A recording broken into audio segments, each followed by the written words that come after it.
عبادي ليس لك عليهم سلطان إن عبادي ليس لك عليهم سلطان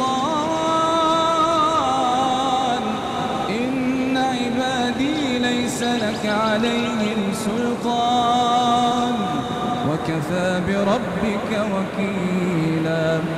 ربكم الذي يزجي لكم الفلك في البحر لتبتغوا من فضله إنه كان بكم رحيما وإذا مسكم الضر في البحر ضل من تدعون إلا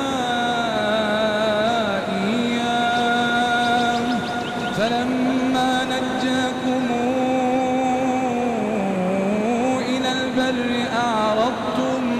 وكان الإنسان كفورا أفأمنتم أن يخسف بكم جانبا